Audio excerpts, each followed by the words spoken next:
On a football field far from home is the rugby star chasing the American dream. The only regret I would have if I didn't do this. I'd regret this for the rest of my life if I never gave this a go. Louis Rees-Zammit was one of rugby's standout talents when he quit the game to pursue a career in the NFL. My dad's always been a massive role model for me, and he played when he was a teenager. He loved the sport. He brought me up to love the sport, and I kind of want to continue his legacy and kind of create my own. Wales wing Louis Rees-Zammit. Rees-Zammit played for Gloucester, Wales, and he was a British Lion. Quitting rugby came with a quick call to Wales coach Warren Gatland. He only found out like 15 minutes before the announcement, or 5 minutes before the announcement, so it was tough for him, and it was tough for me because it was definitely the hardest decision I've ever made in my life. So, he was just like, go out there, smash it. And he kind of asked, like, what if it doesn't work out, what happens? And, I'm for sure I'd be going back to rugby. Let's go!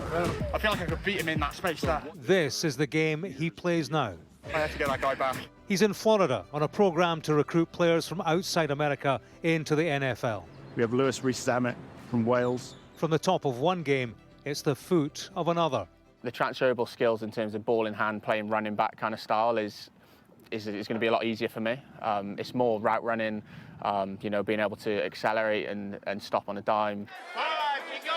Like, obviously, the helmet pads completely different. You're trying to run a route, and then all of a sudden you've got to turn around and try and catch a ball with a helmet on. But you just get used to it. The margin for error is so small, you can't forget anything. In rugby, there's probably like 20 plays. I mean, in the NFL, you've got to try and learn 80 to 100 a game. Across the Atlantic, it's half a world away from the home of rugby and wholly different from the sport of American football. I think it's an amazing sport. I think it's an amazing discipline. In this Florida sporting hub, they've seen the transition from other sports to NFL and seen the difficulty. It's just how dynamic, explosive, but then also the fact this game's played 360 degrees of space. We can have guys who can run really fast in a straight line, and they can look great when everything's going to plan, everything's scripted, but then all of a sudden you put them out in the field with 21 other people, and the situation can change in a second, and suddenly there's people around you and beside you and behind you, and you can't really process that quick enough. As Rugby's Six Nations comes to a close, a Welshman abroad has thoughts of the Welsh team he left behind, performing only in patches. I have no doubt that, the more games you play, the chemistry will get better. The boys will know how each other play, how each other run, and it's difficult to just throw a load of players in there and just say, get better. Like, it's just hard, and it's going to take time. Whether or not American football beckons depends largely on what they call Pro Day, a day when America's top pro football scouts assess the athletes here, their strengths and abilities. They're confident here that a star in one of the oldest sports will make it in one of theirs.